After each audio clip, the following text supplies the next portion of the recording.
up and down I can do by myself, but when it gets longer, I can't. I need an extra hand. But with a winch, you can do it all by yourself.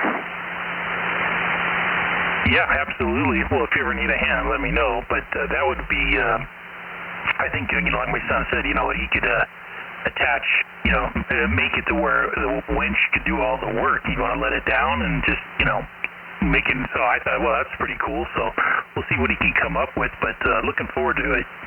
Yeah, KN6 West. Well, you can buy those winches pretty cheap. They're not that expensive, $40, $50. They're 100 foot long, 50 foot long. I don't know if you want to have the cable one or you want to have the strap one. They make that strap that's made to get salt water and wet and all that. They make them both ways. And where you see a big selection of them is at West Marine. Yeah, W6WWD. Yeah, I think I could check that out. And I know if you want to go the cheap route, you can go to Harbor Freight, and get, as long as the cable's stainless, I think you'd be okay. I don't think I'd be erecting it up and down, a lot, but looking forward to at least getting it moved and some type of cable. Even if I don't have a winch on it to begin with, I could still lower it down by walking it backwards, but the winch thing would be really would be ideal, I believe. Oh yeah, you can let it down, part way down, have a little ladder. A little ladder goes up 4 or 5 feet and sit while you're setting your match up and everything. You don't have to put it all the way down. You just put maybe 4 or 5 feet off the ground, get there with your little ladder and do your adjustments and with your little expert key there and redo the match. I think that's exactly what would be very helpful, is being able to, when you put it together, like I did up top of the trash cans, then you raise it up, and then, then you put it back down. That whole monotony of going up and down would be a lot easier with that winch, and looking forward to that. That would be a time saver, and,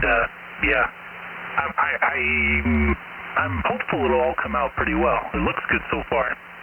Yeah, 10-4, KN6 West. Well, the other thing is when you get way up, then you can come out with, I don't know what they call stands that come off your pole out the side so you can put your loops off of that or whatever. Yeah, I did buy a mount. I have it right here. Keith told me about it. It's a diamond S1 mast bracket, and basically it'll fit masts from 1.2 to 2.4 in diameter, and you can do, you can run something off the side, like if you're going to run a wire antenna, or maybe, as you just said, you can run your loops off of it, so I have something to play with, to see if we can concoct something to add a few extra, antennas on it. Right.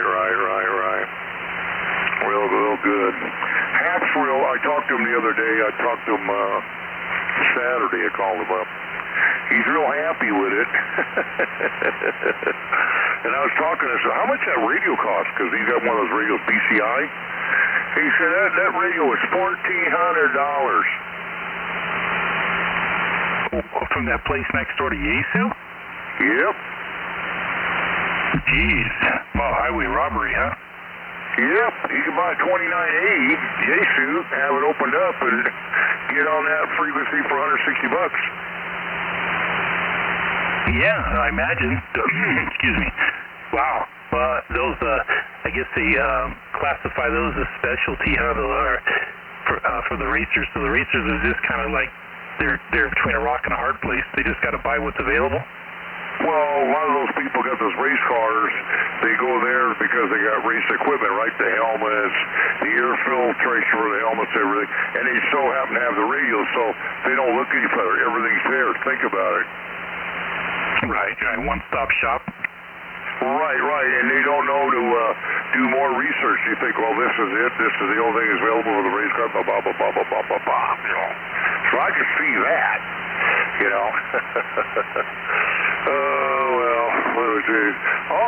He talked to me, he says, well, I got a friend up in L.A., and he's got antenna up there, and he wanted me to go work on his thing and put some radio kits on this guy's base station. Oh, Roger's the ham operator or a CB guy? What? No, neither one, on the race car frequencies. Oh, Okay, so he can, well, from LA, he communicates into Baja? No, he just talks about all the guys locally around the area here. They talk on that frequency. Got it. Oh, that's interesting. Absolutely. Well, got another job, huh? You're gonna come out of retirement.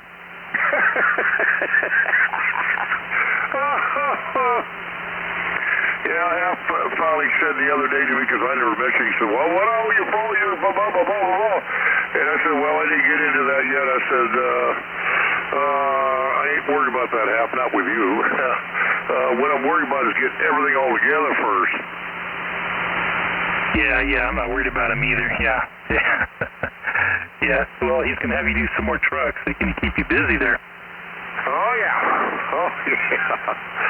Oh, man. So I've been doing some more studying on grounding and everything. I do that every day. I look at every issue I can find about grounding on YouTube. I can find, some people change it just a little bit. This is the latest one I read on grounding for radios. If you bury it more than 2 inches deep in the dirt, then it's not a radio no more. It starts to become a ground. Interesting. Yeah, well, I guess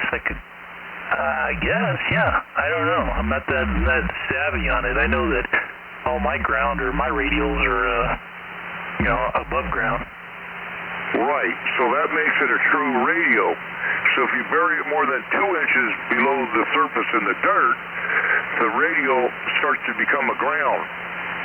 Yeah, I copy that. That's that's interesting. So I've been working at every little detail, and that's what insulated wire. But I'm still trying to find out, and I can't get somebody to really give me the answer, the difference between a solid core copper wire versus strand or multi-strand copper wire for the radios, which gives me a better signal, transmit, receive. I think they're about even in that case, but the reason you would use stranded is it's a lot more flexible and it's very less likely to break in the wind out here. Well, that's true on the wind there. You're right, no, on the wind on that end of it.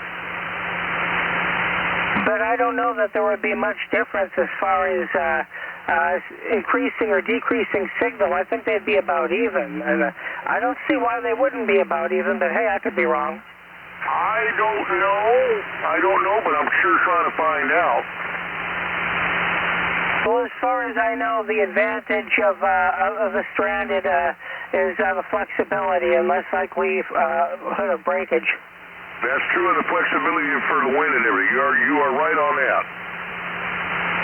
It mentioned that too. That they did mention, but they didn't mention of let's say the wire's 10 gauge and the 10 gauge wire is 20 strands or 10 gauge wire of 45 strands. That's what I'm getting at. Same gauge wire, but more strands, more surface area. Yeah, I don't know that there would be much difference. Maybe there is. I don't know. But it sounds like you've been trying to research it and haven't really come up with any answers. So maybe you could ask Frank or John. John is pretty good at modeling antennas, and he might have an answer for you there. Well, I'm trying to find an answer. What's your comments on that there, Ward? I apologize. I wasn't really paying attention. I'm sorry. Okay, whatever. Anyway, Hap mentioned he likes all your tire work you do, folks. So I think you got a customer there for life. Hey, Ward. Well, real good. Yeah, we always try to take care of people. You know that. But, it's a never-ending battle. But whatever he needs, we're happy to help you or anybody. But, I'm got to review my current, situation when I move it. It'll be right near my other 2 grounds to my 2 of the 5 grounds. So hopefully get that thing resituated over there and be able to hear like you do. Right. let me see. Well, like I said, when you get ready to do it, give me a call. I want to help you for all the favors you helped me on. I want to help you there. Get over. Three is better than two. Always. Maybe two are holding it. Oh, yeah, I need a wrench, so the third one gets a good wrench or something. You don't never. So I want to go pull out my Hilties today, all the drill bits. We got ones we use construction, all the time. That's why we got certain sizes. We use the same thing all the time. But I did look, my big one, I don't know if I got a bigger one, but one was 7/8. What size redhead that takes, I don't know. But I'll find it out. I'll write down all the sizes. I'll go over to Granal Lumber and say, here's the size I got. What redheads do I need for this size? Then when I find that size, then I go to you and say, here's your choices. And if you don't like that, then my Hilti drill bit. Hey, Fred, why don't you ask Ward? He might know. Ask Ward? Yeah, about the number of strands on the wire. Well, how would he know? I don't know. Maybe he has some experience with it over knowledge. No, Ward don't.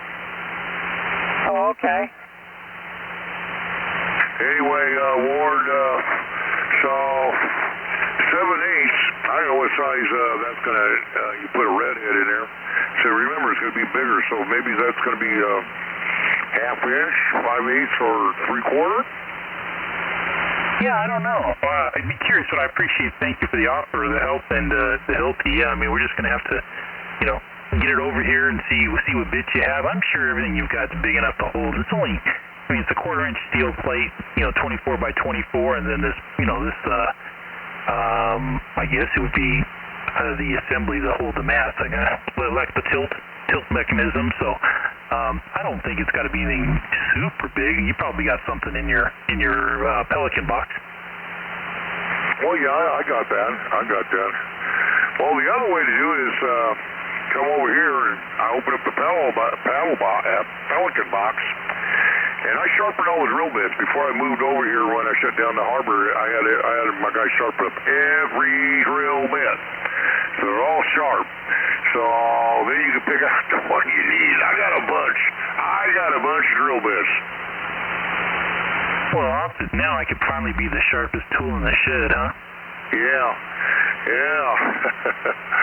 So maybe your son should come over here and look, and pick out a drill bit, or I'll get a coffee can and pick out the biggest size and put them in there and dents it down, because I got a lot of drill bits. I mean, a bunch.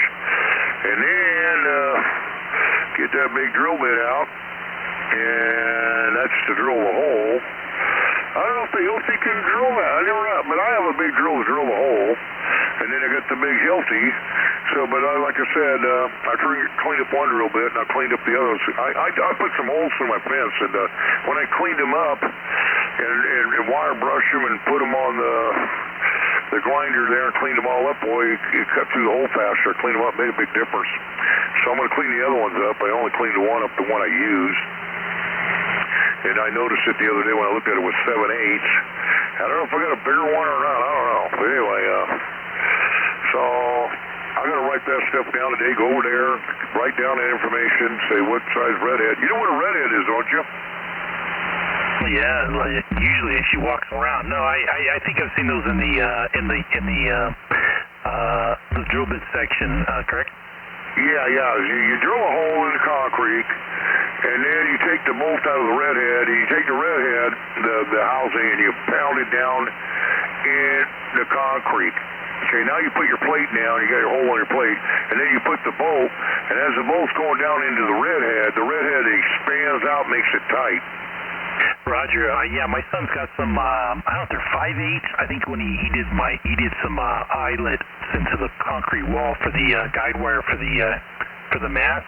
That's what he put into the concrete block wall. So yeah, I get what you're saying. And with some type of cement, he kind of used it as well, and so it wouldn't back out. So everything, yeah, that makes sense. Oh, I don't know why you had to use that. If you put a redhead in properly, you don't need no cement. You just put them in there; they're solid. He always goes overboard. Okay. So he's got that big antenna up there, and I told him, I said, yeah, you owe more than $34 and $39 for that, Bob, for the antenna. So we're putting the price together, plus you're going to get your other fitting back there again, because I put a different one on there. And then he was wondering why. His other question was, he says, well, how come my friend could hear you so good, you know, and even though we didn't modify his? I said, well, I'm putting out a big signal, I said, to begin with. And number two, I'm receiving the signal real good because all my radios are my grounding. You know, I said, that's why I could bring out a weak signal. I said, you were louder because your mobile was set up. You were a lot louder to me than him. But I still heard him because he couldn't understand that, you know. Yeah, I think I am sure it was an eye-opener for him for being down at the border and being able to communicate with you. Well, not only that, he told me, he said, we were in Mexico when you were talking. Oh, okay, so past the border. Yeah. He says, you can hear us? I said, you bet your sweet bippy. That's amazing. Yeah, well, probably multiple reasons. The job you did, and there's probably not too many people using those frequencies, right? Right, there's nobody on that frequency. Well, the other thing is, Ward, hey, I wasn't even tuned for that frequency. I was losing a lot of my power, so if I tuned my antenna for that frequency, I would have heard them better yet. Yeah. Well, let me ask you a question on that long whip antenna you put on his bed of his truck. It survived? Yeah, survived. Yeah, he didn't say anything about it. It worked. I just made sure below 13 feet. I lost another duplexer. You did? Yeah. Well, here's a story. I bought those duplexers, KN6 West. I bought those duplexers back in 1980. And the radios I put them on, I didn't have high-powered radios, amplifiers and all this, blah, blah. They were only good for like 30 watts. Here I'm running on the 9700. So WA6AB, Ron's got one, but he bought one, a new one. When he bought his new radio, put it all together, and his duplexer takes 450 watts, and he never had a problem. What happened was, how I found this out was, my 2980 radio here, I have hooked to that big antenna like we have on Hap's pickup. I was receiving better on that antenna than my big base station antenna, and that's what triggered it off. So then I went hooked and direct. My receive came up on my 9700 even more. I was losing on the receive. Well, there you go. You just never know what you're going to do to yourself, huh? Yeah, so now I even receive him even better than you heard me receive. Oh, that's fantastic. Well, I'll have to come check it out on a weekend. Do you got a duplexer on yours? On my truck, what are you talking about, the truck or the house? Yeah, the 9700. No. You don't? No. I don't either. I had one. You seen how I received before with that. Now I don't got any duplexer. Took it out of line. Yeah, no, I'm running, mine is just straight from radio to the antenna. So I got an external diamond, watt meter when when the linear's hooked up. But yeah, no, it's just straight to the antenna. Okay. That tool you got to put on the LMR 600, where'd you get that tool from? Oh, I don't know. I think it was either a place down in Orange County. I don't know. I'd have to really look, but you're welcome to use it if you'd like. Oh, no, I want to buy my own. But did PowerWorks have one? You're talking about what strips the cable? Yeah, strips the cable, yeah, the connector, krypton, all that. No, I had to buy everything individual. That cutter for the LMR 600, that's over $100 just for that cutter. Well, where'd you get it at? I'm thinking it might have been that place down in Orange County, or maybe Fred, I don't know. It slips me. I have to look. But it's in the bag, and you're welcome to use it. But I think I looked around, and now I'm lost. I bought so much stuff. I don't recall where I got it. Oh, did you get that at Ormax? No. It came in maybe from that place where I bought the connectors I found, the time microwave connectors. Okay, yeah, that was Escondido, right? Well, he sells them, but there was a place in like Orange County. I'd have to look what the heck it was. The name starts with a. Excuse me, it starts with a P. I'd have to see what it is. Give me a second. Okay, and that's where you bought the pad and the connectors, right? I'm leaning that way. Definitely the connectors. The cutter, the cutter might have came from somebody on Amazon because they sold the same thing. But and then I got the crimps because I bought the crimps to be able to do the 600 if I want to crimp them. Then I bought a couple connectors that you can screw on. But and the crimp-ons, the connectors I did get from Amazon, they work pretty good. I think they're only like $35. Okay. Well, I like the ones you put on with the crescent wrenches. I just like to have the cutter, and I don't need the crimper because I'm going to do it the other way. Yeah, no worries. Well, again, if you, I don't know, I bought it because I knew I was going to be doing some future work. But if you want to use it, you're welcome to it. It's real easy. Okay, so you sent me a picture of your design here. Okay, I'm going to go at my phone right now. Okay. Okay.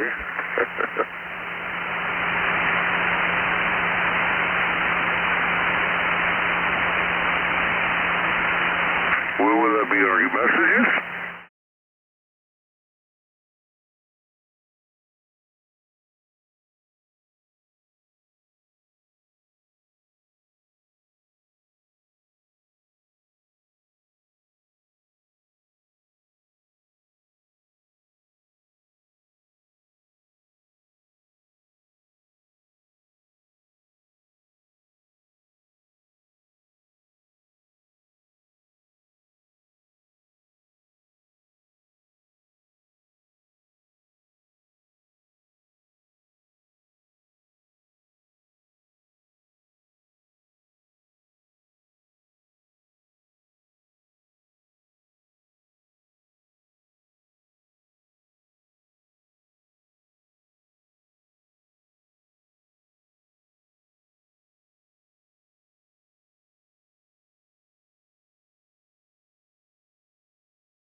Yeah, you want to be, if you do it right the first time, you don't have to do it twice.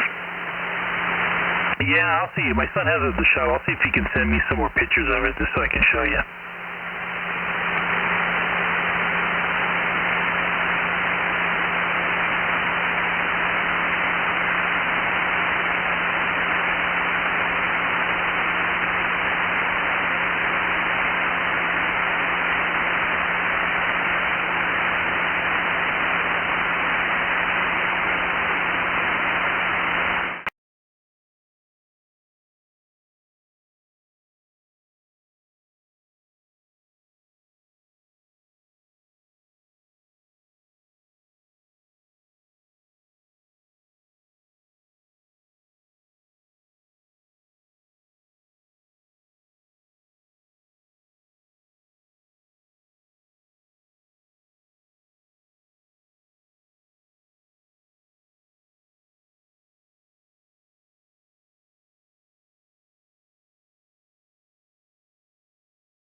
million of them running around. It's Ford and Dodges for like Amazon, but I'm not sure if those are rear wheel or front wheel. By the way, I just sent you two pics of it. I think you'll like them. Okay, I see them now. Yeah, now I get a better picture of what's going on here.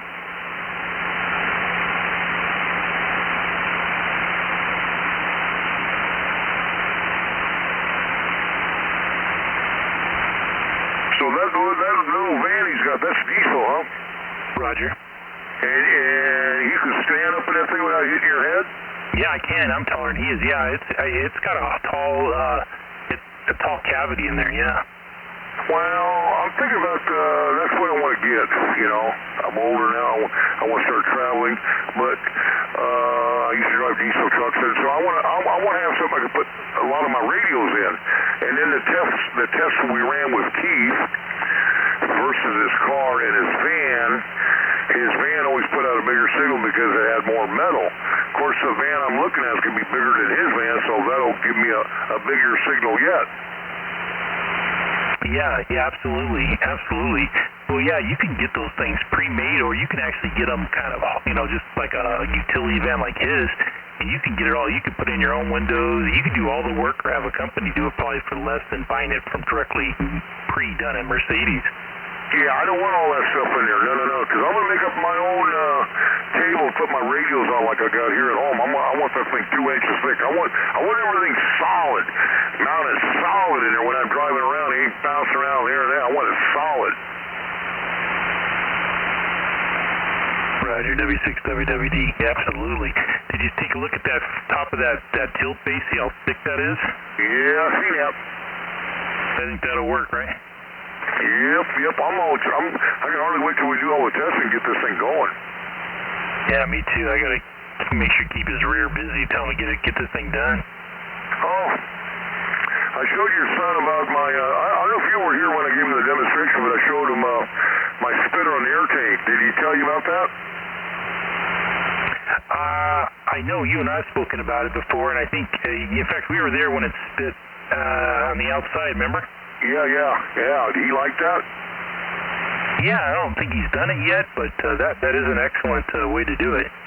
Yeah, because I know how he's thinking. I thought the same way. Oh, yeah, I'll drain it every night, but you know what? Every once in a while you forget, and then a couple days, whoa, where's all this water coming from? Yeah, water coming into your lines and your tools, and then, before you know it, you're replacing tools, right? Right. Yeah, that spitter is $110. I told him you got to put the big line to it and then raise it up, and you'll never have a problem with it. Yeah, Roger. Yeah, I'll see. I got to remind him. He gets sidetracked, and he was kind of sick last week, so he's been going to the doctor a lot. So hopefully, get squared away there, and then he can get back on track and do some projects for us. Yeah, okay, 6 months. He sure liked my sound system. Did he tell you about that more or no? Yeah, I know. He said it was super clean. He was impressed. I said we can do the same thing inside your van. Keep the tires happy, huh? Yeah.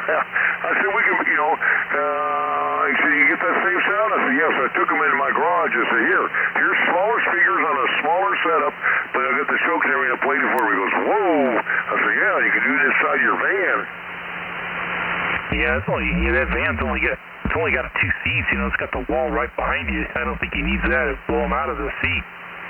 Yeah, I only want a 2-seater, maybe 3-seater, maybe 4-seater that I could pull the 2 seats out once in a while, or 1 seat out once in a while, 3-seater.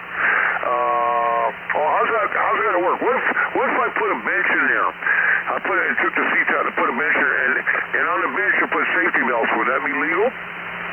Well, I don't know. You'd have to look. I think you'd have to do some investigating. I think they only come with bucket seats, but they're in the middle.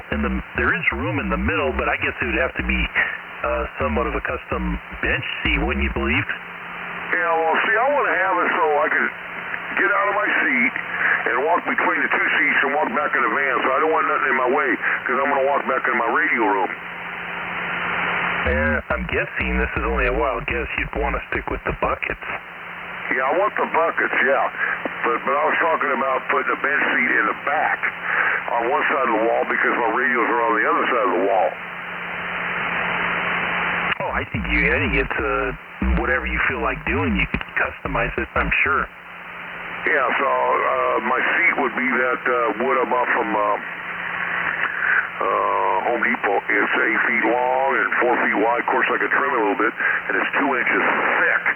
It won't bend. Yeah, that's definitely 2 inches thick. It's not going to bend. Yeah, I know there's a lot of places that do the conversions. There's even people that I've seen that live out of those things. Yeah. Well, it's basically I want a place I can lay down in the back and put a refrigerator or my cooler there, and yet all my radios. So my radio is going to be against the wall, and at least I'm going to take 6 feet of radios, computers, and I'll mount it there, like a little mini base station in a van. Yeah, well, you just YouTube it. YouTube, Sprinter van, living, or travel. I think you can find anything on YouTube about them. But I've seen some guys that, they take the regular half tons and, they do exactly. They put some windows, they insulate them, they put some solar panels around.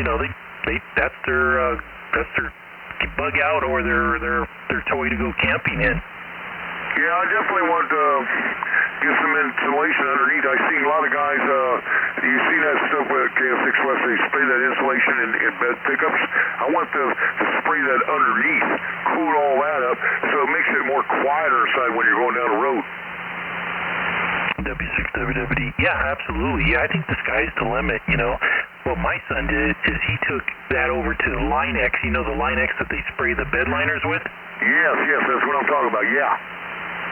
Yeah, he did that. He had the whole interior, the whole van, the cargo area sprayed everywhere, just so he didn't scratch it up. And when the stuff's in there, it doesn't slide around, and it definitely, I think, holds up pretty well. Yeah, it made it quieter, right? Spray-on liner, Line-X, yes. Yeah, that's what I want to do too. But I want to spray the undercarriage with it too. Oh, you can do that. I'd recommend doing it immediately while it's still clean when you buy it. But yes, I've seen guys that actually do the whole vehicle. It kind of fades after a while, but I mean, some of the guys that take some beaters out there in the woods, the Jeeps and everything, they don't care about scratching them up. They put that on there. On the outside? Yeah, they paint the whole car. Oh, wow. No, I just want to spray the wheel wells underneath there so I don't hear the little blocks coming up here. I want to make it nice and quiet inside. And to mention, it did do that. It did deaden the sound a little bit in the back. And it keeps, like I said, rubber against that. It doesn't move. You throw some boxes in the back, they don't slide around. And plus, you could take a pressure washer or blow it out and keep it clean. And you don't slip or slide when you're walking around in there.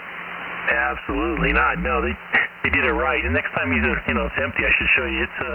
You can use it for. I mean, we've used it, at my father-in-law's house, taking trash to the dump and everything. You just don't have to worry about it. Yeah, I want to build all my own shelves and everything because I want everything heavy duty because the radios that I learned, everything can be heavy duty. And then on the other side, I'll build a heavy duty bench that I can lay down, sit on, or also I can lay down like a bed. And I just lay a mattress on top of it. Nothing fancy, I just want everything heavy duty. Well, you'll do it. Yeah, you can do it. You can do it pretty reasonable too. I think if you do it yourself, I think you'd be amazed once you investigate what's out there and what people have done.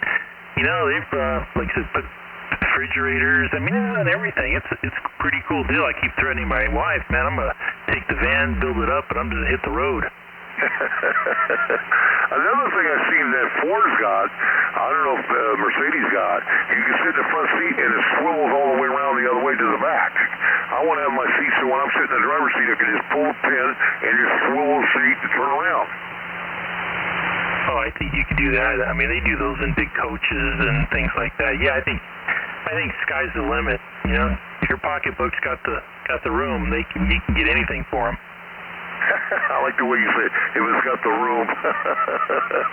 and they advertise, Ford advertise they do that way, but I didn't see Chevy or GMC or Ram or anybody else did it. So what did that vehicle cost them anyway? Oh, I'm going to take a stab. It was probably in the low 50s. Okay, 50s. See, that's another thing that I seen that. That's what price I got. But Ford's advertising you get one for $35,000. Well, yeah, obviously they're out there. I mean, it depends on the lengths. You got to look at two. They make two different lengths in the Sprinters. His is the 170-inch wheelbase, and I think they make one that's 158 or so. Again, his is a 1-ton, so they do. Some of those things cost you a little bit more. So 170, how long is that thing? 20 feet long?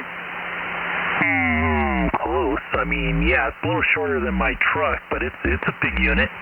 Well, your truck's about, because I had one like yours, that's about 18 feet. Yeah, 22, I think, bumper to bumper. But yeah, you're right. It's a lot of vehicle. Yeah, that's what I had. Well, I'm going to look at them again because I definitely don't want no front wheel drive. That's a no-no for me. I'm not happy about that because you got gears and you're changing 90-degree direction to go to the rear end and blah blah blah blah. Yeah, I'm with you. I definitely for commercial use and what he's doing definitely has to be rear wheel. And being a 1-ton, there was no other choice. But luckily he bought it prior to all this shortage right now because goodness, everybody's just marking everything up pretty crazy. Does he got air ride on that thing? No, and I tell you, I was in it yesterday. We had to go to my brother-in-law's house down by El Toro Marine, the old El Toro base, and that thing rides smoother than my truck. But he can put air ride on it very easy. He's got a lift. He can lift it up, put air ride on it. Oh, I know. Yeah. I mean, he only uses it. He goes back and forth to work, or he goes to the dump, or makes some runs. I mean, I think he's got it somewhere late 2019. And I think he's only got 7,000 or 8,000 miles on it, so he doesn't drive it too much. Wow. Yeah, because everything's so close. But he just goes here and he takes the tires to the dump area that he has to go to, and then that's I think Rancho Dominguez, and comes back. So it's pretty low mileage vehicle for what it is. So he goes to dump and dumps the tires off, huh? Oh yeah. Everything's regulated when you gotta keep track of how many you take in, where you dump them. Gotta have your permit and your bond, and it's just there's a lot out there. Okay, that reminds me. So now when you change tires for somebody, you charge them an environmental fee. Yeah, state of California mandates $1.75, and even when you buy a new car, they hit you for it. For 4 tires, or if you just got 5 for a spare, they automatically collect $1.75. And you pay the state what we do once a year for all the units that you sold, and I don't know what they do with the money, but and then you still charge the customer because you got to dump the tires at the recycler. So there's the old story, fee, right? Right. Plus your rags in the shop, that's another environmental fee. Yeah, you're right. He doesn't charge anybody for a shop fee or anything. Probably could or should, but you're right. I mean, California's tough to do business in. You know that. Yeah, I know. I have environmental license. I know all about it. That's crazy. Yeah, they get you coming and going. But anyway, yeah. Well, I thought I'd share that mount with you. Let you know there's made some progress. Do you guys got a pressure washer over in your shop? He's got one here that he takes, or he might even be there. He's got one, but we own one, yes. Well, you should borrow my stuff. Tell me if you want to clean your shop. Mine goes up to $4,500. Rip the concrete up, huh? It'll clean the concrete. Yeah, I'll have to ask him what he's doing, but yeah, he uses, he mops it with the, all that good stuff. But yeah, it's never ending. Keeping it clean, and that's what you got to do. But yeah, I'll let him know. I appreciate the offer, but I think he's got one that does a pretty decent job. They've got the degreaser on there. They scrub it with a brush, and then he hoses it down, and goes wherever it goes. I had a friend who had a shop down here this many years ago, and I forgot the stuff he the shop, he used to wash it down with this other stuff, and he mopped it, and it kind of made it kind of like a seal over the concrete, and it made it real clean and shiny. I don't know what it is. You know anything about that? No. I mean, this auto center's been around 30 years, so, I mean, the concrete never gets too shiny. I imagine if you had somebody come in and do a treatment on it, sand it and then seal it, it would, but since he doesn't own it, he just keeps, he tries to keep it as clean as possible, but I've never seen that now. Oh, well, they had a shop and made the floors nice and clean. It was nice. Oh, I bet. No, nothing better than a nice clean floor, but anyway, I thought I'd say hello. I heard you out there, so I was just sitting here doing some work, and I thought, say hi. I hadn't heard you in a while. Yeah, because I was up at Palm Springs, but if you were D-Shore, you would have heard me. Yeah, I know. It's just not one of my things. One of these days I'll look into it, but I don't know. Yeah, I had a little radio here. I'll tell you a little story what happened, KN6 West. I was hearing everybody. I was calling Ron back. He couldn't hear me. And I was playing around with it 2-3 days. And we couldn't figure what was going on. I said, hey, I'm keying up. I see the repeater. He keyed up when I keyed up. And I see it when I keyed it up and unkeyed and everything, but he couldn't hear me, but I could hear him. And then me and Ron decided, he said, you know what, why don't you just reboot the whole thing and delete it? So I did. And when I did, the radio worked. No kidding. That's interesting. What do you think the cause was? The cause was when I went to Palm Springs last month when I was over there, and I programmed the radio inside the house, okay? And so when I got in Palm Springs, now I got the radio inside the car, okay? I couldn't read the screen. To change anything. So now I'm going in the radio trying to turn the screen brighter so I can read it. And I was just hitting buttons, so I put some wrong information where I don't know. But anyway, I never solved the problem there. So when I got back home and got the radio inside the house again, where I did before, I could read the screen again. So then I set the screen brighter, and then I went outside in my backyard, and I set the screen so I could read it in direct sunlight. And then I never had a problem again. In the meantime, whatever I programmed that radio to do when I couldn't read the screen was in there. Oh, well, it got you then. It bit you, huh? It bit me. So when I deleted everything worked fine. Oh, that was a good idea from Ron, huh? Yeah. Yeah, because he's really into computers, Linux and all that. He's really into computers. Ah, very good. Hey, I gotta head out to little boy's room. I'll catch you a little bit. You gonna be around? I'm gonna be in and out all day long, working on the radios and everything. Catch you later, okay?